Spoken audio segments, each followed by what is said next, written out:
What's up, y'all? This is Brave, and I'm back for another review of The Chi. This is Season 6, Episode 12, and the episode is titled City of Gold. Let's go ahead and jump right into the review. So we actually start this episode off with Bianca hooking up with Douda, and her telling him that she needs him to talk to Victor, because she has to get this weed permit. What does she need a weed permit for? So that way she can do business with Tiff, right? Now, speaking of Tiff, she actually walks into Bianca's cigar bar and she sees Bianca, her and Douda going at it. So now that she knows that Bianca is in cahoots with Douda, that has rubbed her the wrong way. So she just walks out, before she's seen by anybody. So in the next scene, we actually see Bakari's sister, right? Brittany, she come over to visit him and he not feeling her. He like, why are you here? You're not about to come over here and fuck shit up for me. Okay, I like where I live. You need to stay away. So he ends up telling her, that he's writing a book about his life. And she's like questioning him, like, what are you writing about? Are you writing about Coogie? Are you writing about how you avenged Coogie's death? Are you talking about, what we went through when we grew up and all of this stuff? So it started to make him second guess if he will even put the book out. Okay. So he ends up asking her about, the music thing. And she's like, it's good. Jim is my manager or whatever. And this leads to a total turn in the conversation that I don't think Brittany was ready for. Because Bakari, he's like, so where'd you get that money from? Because from what I heard, the money that you had actually got Gemma to have her a fancy-ass apartment. And you doing all this studio time? Where you getting this money from? Because last time I checked, your ass was homeless. And she's like, I was hustling. And next thing you know, we take a little deep dive into their background to where basically they got separated when they were younger. And I'm going to assume that, Brittany is older than Bakari. And once she probably got out of the system, you know what I mean? She had to figure stuff out on her own. But Bakari felt like she should have came back for him. And I get that because that's your sibling and all y'all got is each other. You know what I mean? But he's like, it's not your fault that you didn't come back, but he would have actually appreciated if she would have came back for him. So basically she ends up telling him that, maybe you shouldn't write this book. Okay. So next thing you know, we see Bakari go see the professor, and baby, he wrote everything down in his notes app. I said, where the journal go, Bakari? He wrote everything down in this notes app. And the thing is, I have no idea what level of education Bakari has. But what I do know is that none of his sentences had the proper punctuation. Okay? Because the professor was like, yeah, you ain't got no commas, no periods, no nothing in this. Okay? I need for you to get a laptop, and I need for you to actually type all of this out, and that way I can edit it for you, okay? So, here's my thing. I'm just trying to understand. Again, like I just said, we don't know what grade level Bakari stopped going to school, okay? But this boy can't go to, an adult school. He can't go to community college. I'm sorry. I know what they trying to do with this whole situation, but I really need for him to get an education, please. So then Bakari, he's like, oh, I don't have a laptop. And I'm just like, what year are we in? How does Bakari not have a laptop? Hell, they don't have libraries in Chicago? Y'all don't have libraries that this boy can go use? Or also, laptops are cheap nowadays. He don't got to get a MacBook.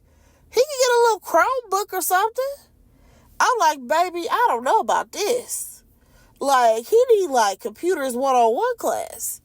So then, the professor tells him to, make sure you just email it to me, right? I said, baby, he don't know how to write an email. Bakari don't know all this stuff. But I digress. Next thing you know, we see Emmett. He talking to Tiff about how Douda wants him to take out Alicia. And Tiff is like, listen, Alicia is crazy, so you might want to work on which one you want to take out. She don't want to be involved in this at all. However, Emmett just wants her to set up a meeting for him so that way he can tell Alicia what Doodah's plan is, right? I said, I don't know, Emmett. I feel like you are going deeper with the devil. You might want to slow it up. Next thing you know, we have Victor. He's meeting up with Doodah. He agrees to give him that little weed permit. And then we see Victor. He's at the little city council meeting. Now, Victor, unfortunately, he has to play the game of politics. And he agrees with whatever that the mayor wanted. I guess it was the budget that would actually put more money in, like, the police department's funding. And, of course, you were the main guy who was behind defunding the police, so how are you going to vote on that? And people are pissed off about it. So now he does not have the people in his corner anymore. Moving on, we have Papa and Kenya. They're at Smokey's, and baby, don't nobody want to eat there no more. Baby, nobody wants to eat at the place that got shot up. So then Papa has to tell Kenya, like, oh, you know, I'm not going to be here much longer because I got a job offer from your dad. And she like, a job? Nigga, a job doing what? What are you talking about? So Papa's like, yeah, your dad offered me a assistant position. And Kenya was like, well, I could just say you should be careful. I'm just like, damn, if that man's daughter is warning you to be careful, something's not right over there, Papa. Now, Tiffany, we see that she went to go speak to Bianca or whatever, and she tells her that, you know, listen, I can't do business with you because you laying in bed with Doodah and I don't rock with that nigga. And Bianca is like, well, no, because this lounge is all mine. Everything is transactional with him. You don't have to worry about it, okay? You're not doing business with Doodah. You're doing business with me. So next thing you know, we see Doodah. He's like fixing a car or something. I said, Doodah, what is you doing? And Zay is there with him.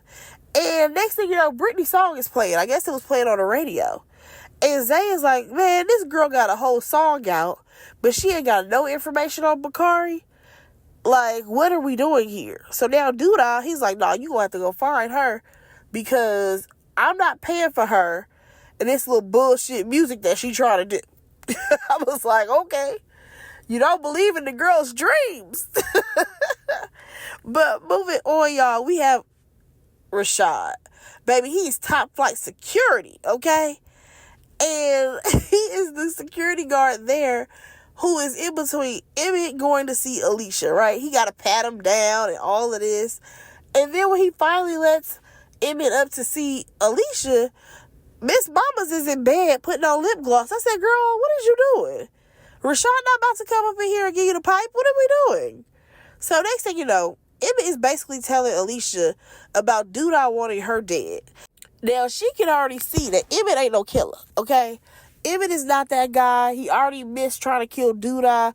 So what else you got to offer her? So he basically tries to tell her that, you know, oh, well, you know, Smokey's is this. It's a fixture in the community. It's blah, blah, blah, blah, blah.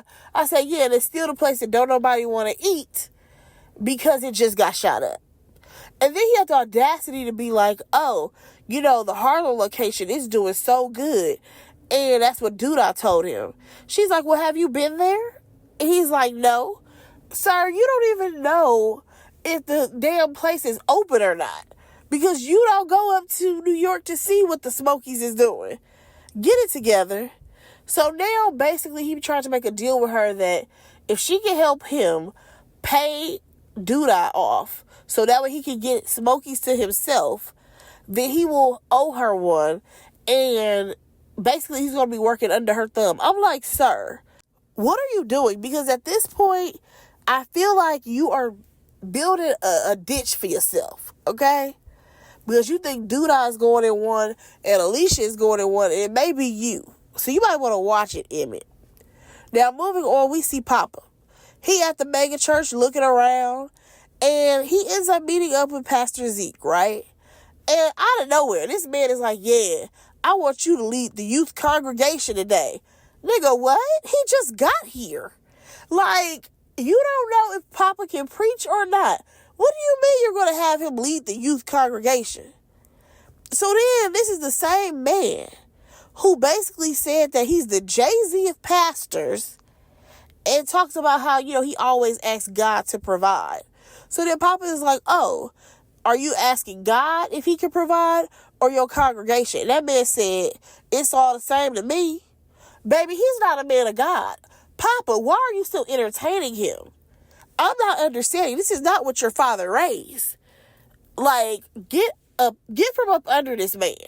Y'all, we gotta save Papa, for real.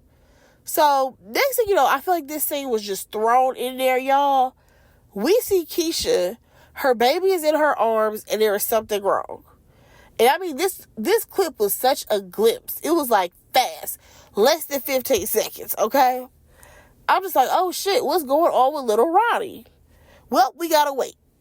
So, I'm gonna move on to the next scene.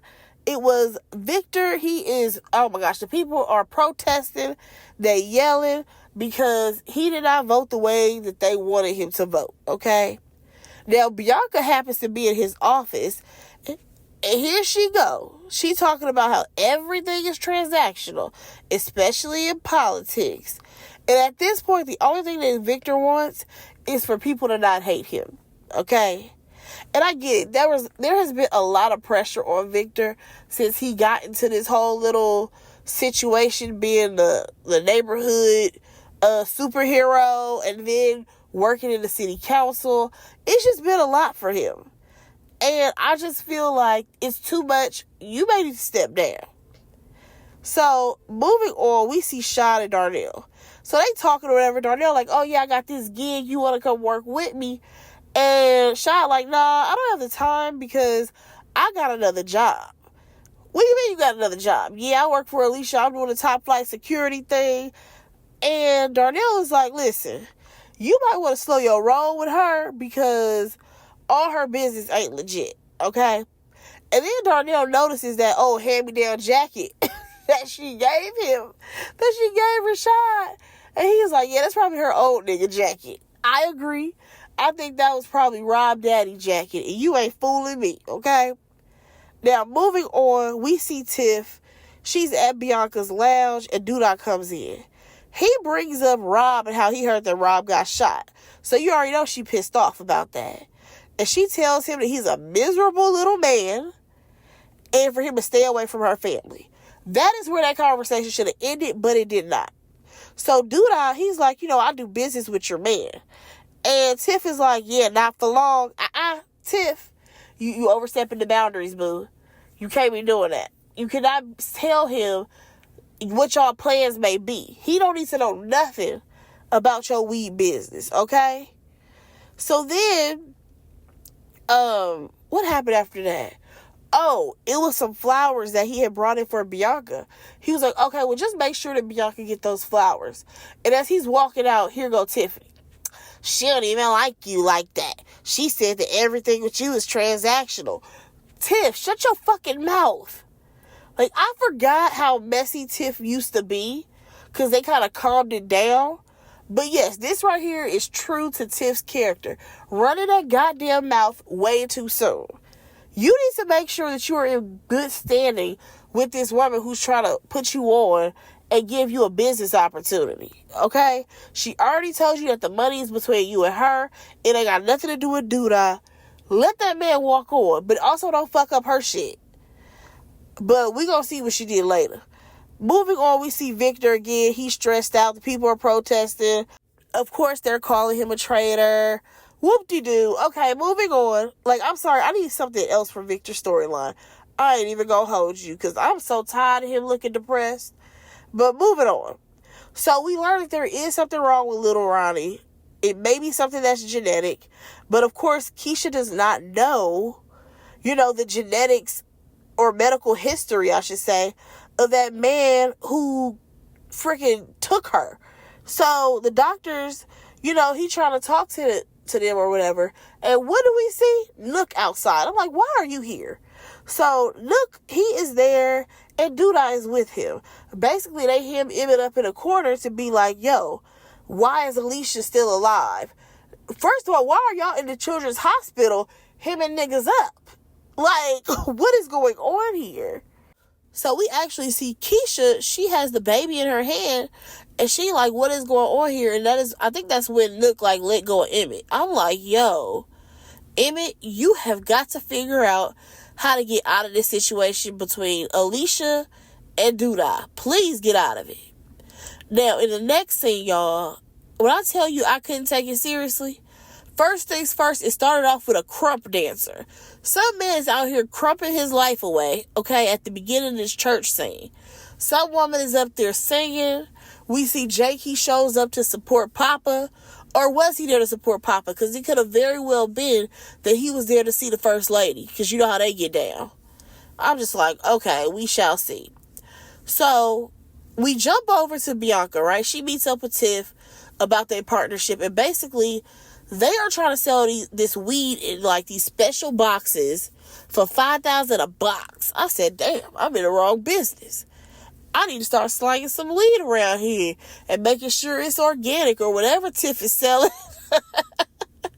$5,000 a box? That's wild. Now, we jump back over to Papa, okay? He get up there shaking and quaking because this is his first time having to preach in front of a crowd, right? When I tell you that disgusting Pastor Zeke had me so pissed off because he had basically gave Papa a pep talk about how, you know, you got to talk about money and tithing and how these people need to put money into the church. And that's exactly what Papa got up there talking about. First, he started off talking about how, you know, his dad passed away and all of this stuff. And then it immediately jumped to how God has blessed me tenfold. I've never had so much money in my pocket. Nigga, what money? Did Zeke just cash you off? What are you talking about? Because the only money that you have coming in is for working at Smokies. And that cannot be a lot of money. Be so for real. Like, I'm just so confused as to how Papa has been manipulated this soon and so quickly. I'm like, oh no. Y'all, we gotta save Papa. Now, later on, we do see Jake. He flirts with the First Lady, but nothing really happened with that scene. Moving on, though, we see Nook and Douda.